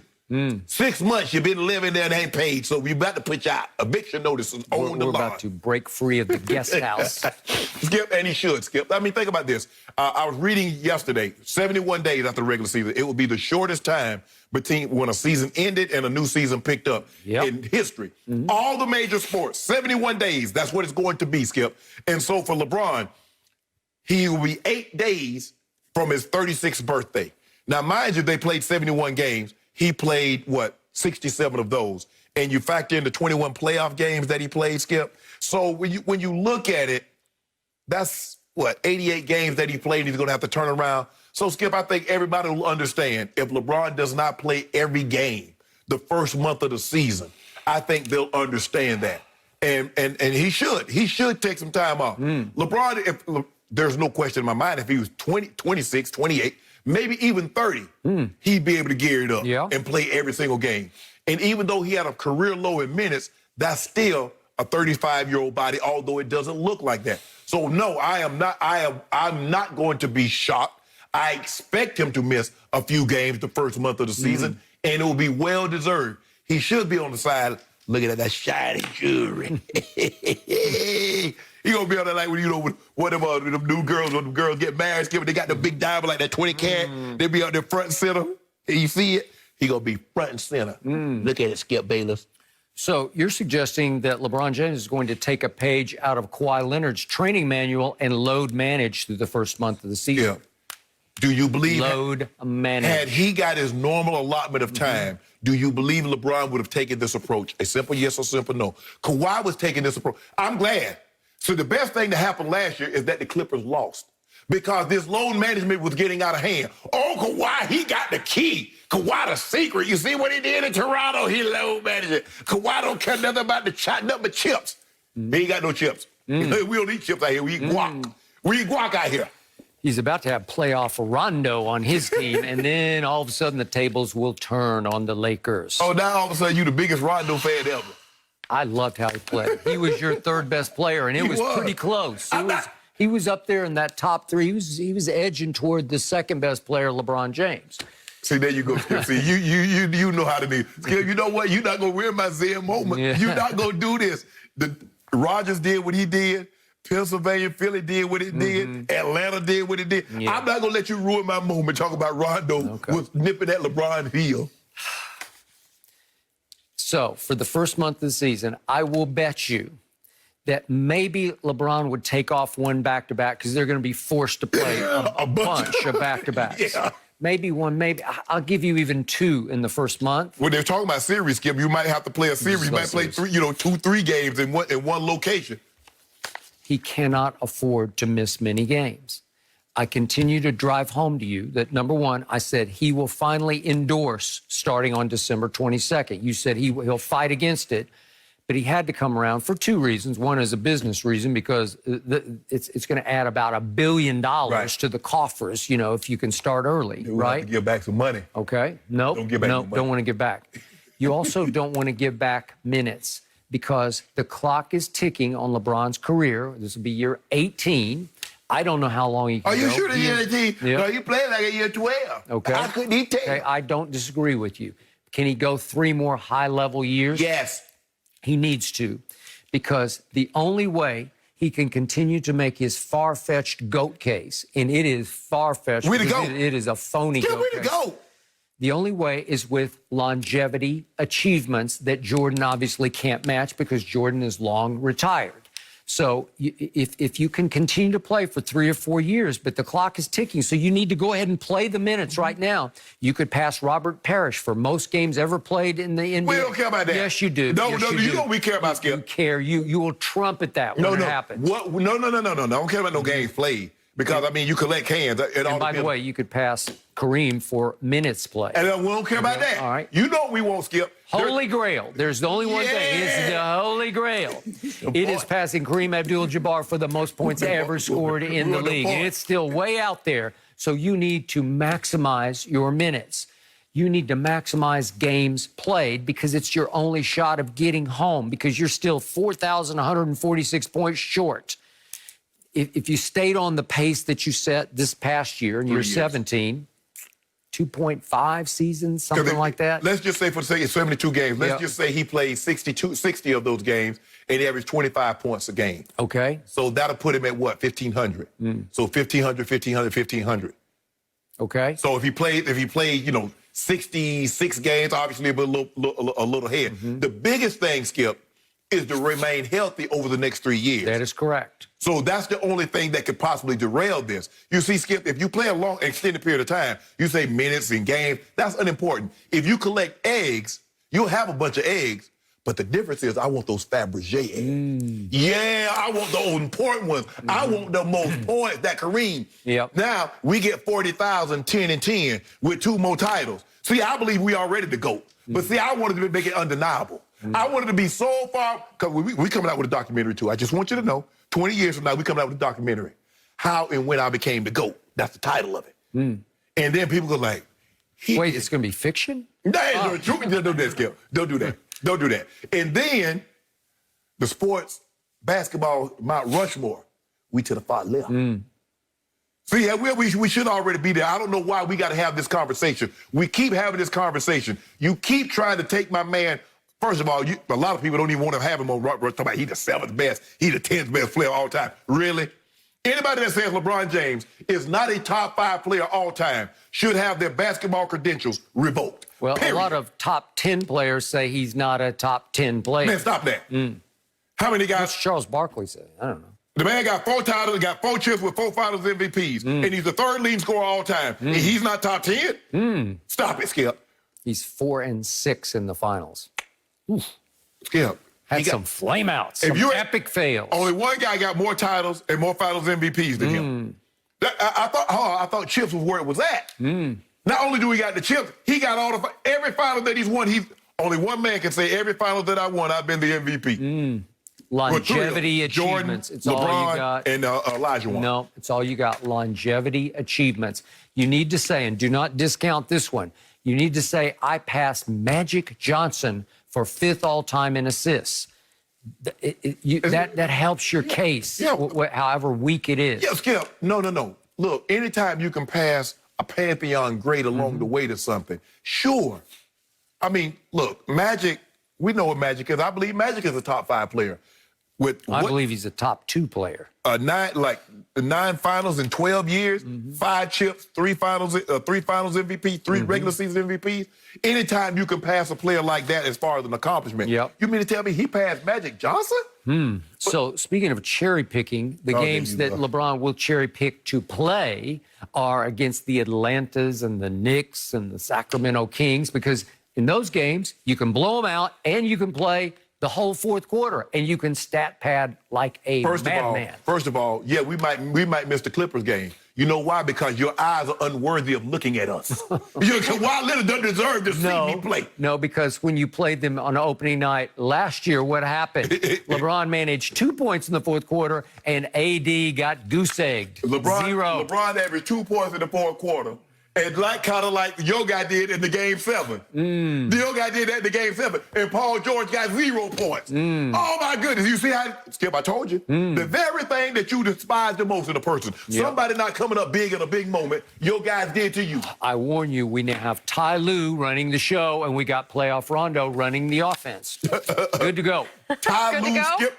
Ty Lue, skip to my Lou. I can't believe this. We have like a little more than a month, and we're going to be back debating Clippers-Lakers. Give me a break, guys. I'm just kidding. No mercy. Dean Pease spent 4 years as the Patriots defensive coordinator and 6 total years on that staff starting in 2004. The former DC pulled back the curtain on how much Belichick helped Brady develop as a quarterback. He said Belichick would only spend 45 minutes a week with the defense, and the rest of the time he spent was helping Brady break down film. He's called the job Belichick did with Brady, quote, incredible. So, Shannon, do you believe Belichick really spent more time with Brady than the defense? Speechless. I've been telling people this for years. You have? Skip, I was the one that said that's why the great quarterbacks really like having defensive coordinators as their head coach. Oh, just in general? Just in general, okay. Skip, because they can come and say, okay, if I'm a DC, if I'm facing you, this is the way I'm going to cover you. You come out in this formation, this is what I'm going. This is my call. This is my adjustment if you go motion. So you talk about the greatest defensive mind, and he's sitting there with a young quarterback telling you, this is what you're going to get. And when you do this, this is what you're going to get. There's a reason why, Skip, we sit in those meetings and watch all this film. There's a reason why Tom Brady watch all this film, because he has a head start. But now you got a great defensive mind that's telling you actually what you're going to get, what you're going to see. I've just been telling you this, but it took Dean Pease. Dean said, you know what? He spent 45 minutes with us. The rest of the time he spent it with Tom, telling Tom what he's going to see on Sunday, what he would do to him if he was facing him on Sunday. And if you came out in this formation, this is what you're going to get. Skip, the thing that burns coaches up is that we practice something all week. We get into an area of the field, and Mike would say, this is what you're going to get. 90% of the time, when we come out in this formation, they're going to play this defense. Now, when we go this motion, they're going to shift to this. Okay, we know that. That's what, Skip, we got it. We're going to give me a touchdown. And then somebody blow it. We practiced this all week. That's why Tom very seldom, Skip, you catch Tom in a situation that you might get him with something that he hasn't seen. You give him a different, and that's what they do, Skip. They'll add a wrinkle here or there. But you're not going to catch these great quarterbacks with something they've practiced all week, and then you run the exact same thing and catch them. That's not going to happen. So the biggest thing, Skip, is that we don't want to give, if a defensive player is good, we give the coach to the defensive coordinator. We give him the credit. If an offensive player is good, we give it to the offensive coordinator. But you don't realize how invaluable that was to a guy like Tom Brady. Peyton Manning, all of his coaches were what, Skip? DCs. Jim Mora, Sr., Tony Dungy, John Fox. The only offensive coordinator he really ever had in his career was last year? Gary Kubiak. And he wasn't the same player then, and they relied on the defense. So that's all I'm saying, Skip. I'm not saying, hey, that settles it. Everything that Tom Brady accomplished was because of Bill Belichick. All I'm saying is, Skip, is that sometimes we don't realize how important it is to have a guy like that in your corner. Sometimes you just need somebody to see your vision. You know what I say, Skip? I just need somebody to believe in me, to see my vision. That guy not only could see what they was going to foretell, he could help Tom Brady see his vision. So my first issue with this is I think we've given Bill Belichick way too much credit for the New England defenses that have been historically great. Am I right? Because according to Dean Pease, Belichick has little to nothing to do with defense, right? First of all, I'm going to call baloney here on Dean Pease because I think part of this is patting self on back. I ran those defenses, and I looked them up last night, and they were all top 5-ish defenses, second in points allowed, fourth, fifth, and then eighth in points allowed. So pretty great through those 4 years, He was right? pretty good, because remember, he was in Baltimore. He was very good in Baltimore. And I don't discount that, but I think this is his way of saying, I did it. I got no help from the GOAT coach that we all give credit to as the GOAT defensive coordinator coach, right? Yes. Okay. So I don't disagree with you that is certainly early in Brady's development, his evolution, that, yeah, Belichick would sit with him and say, well, as a DC, this is what I'm looking at, so you look at it the way I'm looking at it, and it will help you see the field better than you would normally. Correct. But I ask you, which coach helped a GOAT-ish quarterback more, Bill Walsh with Joe Montana or Bill Belichick with Tom Brady? I'm going to take the guy who invented the offense, Bill Walsh, helping Joe Montana more than Belichick. So we did have a clip, and I don't know, do we still have it? I think we do, of an NFL Films clip. Okay. Yeah, we got it. Here's just a snippet of a conversation they were having that you say would help Tom Brady see the field better, and this is against Ed Reed in Baltimore. You could put, Julian on the inside because Ed's going to be driving. Yep. And then when you break back out high to the flag, if that corner starts running high for the backside post, then you can throw the flag too. Oh, you're saying let Ed dive on it and then bring it back out? Yeah. Yeah. Okay. Let Ed take it, and then when Ed takes it, then the Z whips it back to the right. I got you. To the flag. I think the student was teaching the teacher there. Right. Because it came across to me that Brady was actually educating Bill. And if you watch the clip, you can call it up online, but it goes, we can't show it because we don't have enough show left. Right.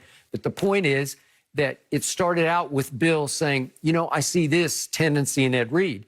And Tom politely nodded, but it was clear Tom already knew that tendency. And he then took Bill to another level because he's saying,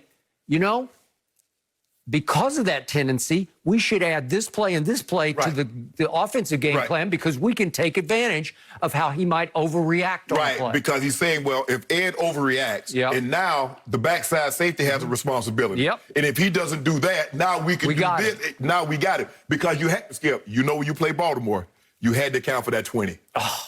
He's everything. Usually it's the mic. No, it's the free safety. Yes, right? Because I believe he made one of the greatest defensive plays that I ever saw.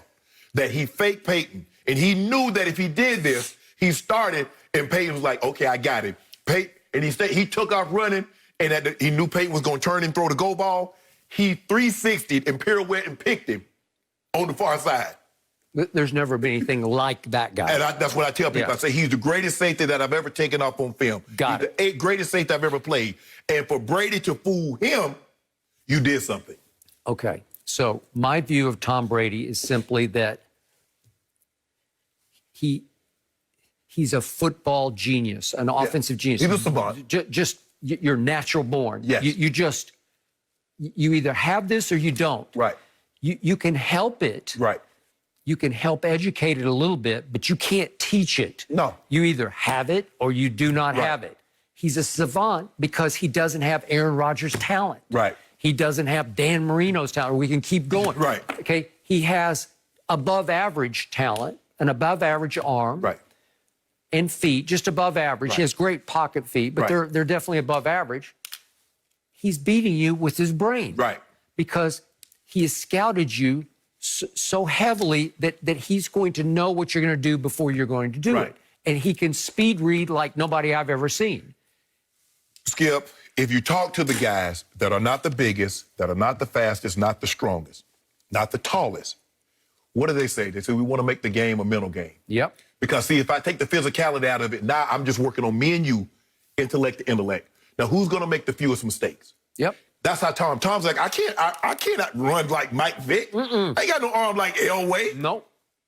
But now, okay, it's my mind against your mind. Okay, for 60 plays, who's going to make the fewest amount of mistakes? That's how he has to make it. Isaiah spoke to Isaiah. He says, look, I wasn't 7 foot tall like Kareem. I wasn't 6'9" like Magic. Maybe 6'1". Right. I couldn't jump like Jordan. Yep. But now, okay. Okay. Let's make it a mind game. I got it. That's Tom. So what physically can he do? He can throw accurate, catchable passes. They're sweet ball. He can throw sweet spirals that Shannon Sharpe would say, ooh, I like that. Yes. That feels good coming into my hands, right? And here's a Skip. And because he knew where the defense was going to be, now his accuracy increased because he can anticipate. Well, okay, this is the defense you play in. I can throw it here because I already know you're not going to be there. Hence, he can play until he's 43, maybe 44, maybe 45, because he's not completely dependent on his talent, physical talent. Yes. Yeah, and that's what I tell guys. Work on your technique because one day you're not going to be able to run as fast. You're not going to be able to jump as high. And then what happens then? That's why he ain't playing because he's physical. He's playing because he's mental. So, bottom line to this discussion. Oh, Brady. Go Belichick. No, I think Coach Subway is getting exposed without the GOAT. Now, this is what we know. Tom Brady had Charlie Weiss. He had Josh McDaniels, Bill O'Brien, back to McDaniels. Now, all those guys, we've seen those guys go else place and fail miserably. The one thing that's been what we've seen is the constant. What's the common denominator, Skip? I wasn't good at math. What does common denominator mean? That guy right there. Oh, Coach Subway. No, it's number 12. No, Coach Subway. He made it all happen. I see you laughing at it right now. You laughing at it right now. He on hard time. He did what Tom.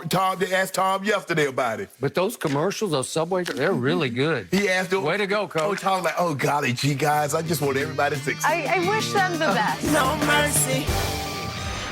After Davante Adams hauled in 10 catches for 173 yards and a touchdown last night, the receiver was feeling pretty good about himself and confidently declared that he is, quote, the best receiver in the game. Davante does lead the league in yards per game as well as receiving touchdowns. So, Shannon, has he become the best wide receiver in football? He's getting up there, Skip. I got him at third on my list. For my money, I'm taking Julio. I know Julio's been banged up this year, and he's missed some time, Skip, and he's been in and out of the lineup. But he's still third in NFL in receiving yards. And I love his physicality.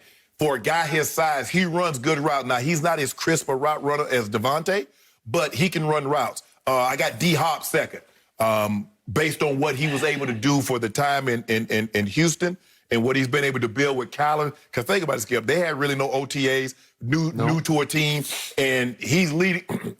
Going in, well, he plays now. Right now, Davante is leading the league in receiving yards. But D-Hop was, so he'll probably catch back up with him and pass him.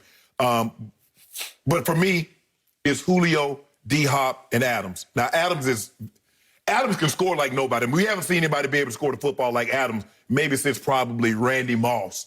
He's getting in that Randy Moss and Jerry type area to be able to put the ball in the end zone with the frequency in which he does, Skip. the reason, and one of the reasons, the main reason that I put Julio 1 was his physicality. I thought there were some times last night Davante should have ended up really having like 3 touchdowns because they threw him some quick screen skip, and I thought he should have covered up and plowed his way into the end zone instead of getting out of bounds. But he's legit. He's the real deal. He's about to get some big time money, Skip. They're about to pay him a king's ransom, and deservedly so. But I got him 3 right now. That's not to say at the end of the year he can't move up to 1 or 2. But right now I'm taking Julio, D-Hop, Davante. I am not going to argue against Julio. I'm definitely not going to argue against D-Hop. But I'm just going to tell you what my eyes tell me right here, right now. That man I saw last night wearing number 17 is playing at the highest level with the highest degree of difficulty because Aaron really doesn't want to throw it to anybody but that guy. Maybe Tanyan occasionally. Right. As you said, Valdez-Scantling finally got out of the doghouse and made a couple of plays last night. He wants to find 17 come hell or high water, and there's a lot of hell to pay because everybody doubles him. It feels like they triple him. He runs such severe routes where he just plants and bursts out of his routes. He just gets open like crazy. And Aaron trusts him so much, he will throw him any kind of ball under any circumstance. They went to him last night on 4th and short. He runs a speed out, and he's covered. Yeah. He's got a guy hanging all over him. The guy got his glove. Yeah, I know. And Aaron just says, no, I'm going to force it because I know he's going to catch it. And he did. Yep. And he's listed at 6'1", 215. I swear he's playing bigger than that. He does. He looks a lot taller than that. I thought he was like 6'2", 6'3". I don't know. So he's hitting right into his... He's 27 in his 7th year. Isn't that just gold? Yeah. Like you're hitting into your prime. Man... And Aaron just raves about how he has enough speed that you can't play him under. He will run by you. Right. He's a lot faster than you think he is. And I think that, and all these guys, now Julio can just flat out run, but D-Hop is faster than you think. Now, he doesn't have the speed that Julio has, but he can get deep on you. Yep. And everybody can set you up. But when you just look, Skip, I don't know if people know this, Julio is scheduled to pass Jerry Rice for the most receiving yards in the first 10 years of his career. Yep. He has the highest receiving yards per game in NFL history. I don't think because, he's in Atlanta and they lose so much, they don't realize. No, I got it. But Davante, now he's the first player ever to record 3 games of at least 10 catches, 150 yards in the team's first 8 games. No one's ever done that before. Right. And he missed 2 games. Skip, people think it's easier, it's harder. The people think it's harder to catch the ball if you're the only guy on the team, but it's easier because they're going to feed you the ball. That's why Mike Thomas, year after year, Skip, he was 131. Yeah. And the thing is that they do with Davante and what they started doing with Julio and what they do with D-Hop is that they move him. If you look at Marvin Harrison, Skip, his whole career, he lined up in one spot on the right side. No, he did. Reggie Wayne was on the left side, and they played football. They didn't really do motion with Marvin. These guys now, to keep you from doubling him, Skip, I'm going to line you up in the slot, left, right, I'm going to motion you. And think about it, they put him in the backfield sometime and do just so many different things. Guys have gotten really creative to get these guys the football. But, Skip, he's special. So Julio occasionally to me looks a little stiff. I know he can just fly, but just a little stiff. Great hands, though. But Davante is so athletic. He's just so... He's fluid, Skip. So fluid. Skip, you got to realize Julio's like 230, 235. I got it. I like the confidence from Davante, too. He was like, but don't sleep on DK Metcalf either, Skip, now. No, he's coming. No mercy. Thank you. Antonio Brown will make his NFL return and his debut as a Buccaneer against the Saints on Sunday night. Reports are that AB is already in game shape, and Brady has not held back his excitement to start throwing the ball his way. So, Shannon, how many targets, catches, and yards will Antonio Brown have Sunday? Skip, I anticipate them getting him involved. Hell, if I buy a new outfit, I'm going out that night. I buy it Saturday. I'm going out Saturday night to put it on. Well, you got AB, you activated him for a reason, Skip. So I'm gonna say, you know what? I'm gonna say 6 to 7 targets, 5 catches, 62 yards. Really? Yeah. Well, that would be a little better than what he did in his debut for New England last year when he got 8 targets, 4 catches, 56 yards, but did catch a 20-yard touchdown pass. So you see the targets go come. Okay, but I can't go 8. What did you say on targets? I said 6 to 7 targets. 6 to 7. How many you got? I got 6. Okay. But I also got 4 catches, similar to what happened at Miami last year, for 50 yards. Okay. But I do think Tom will figure a way to get him in the end zone because he does love him on those kind of routes. There's a lot going to depend on, Skip, where they play a majority at. Because the weakness of, I believe, the Saints is the slot. Because Jack Rabbit and Lattimore are on the edges outside. Now, I don't believe Lattimore is playing to what he played early in his career, but I believe the slot defender is the weak link. So I would like to get AB locked up on him. He will be in the slot, and my man, little Scotty Miller, he'll be watching from the sideline. Man, I can't believe you don't turn on Scotty Miller. I can't help it. I got AB. Just like that, all eyes will be on AB this weekend. I hope you guys have a great Friday, great weekend. We're back on Monday at the same time, 9:30 a.m. Eastern. And I'm off to USC tomorrow morning. Have a good one, guys.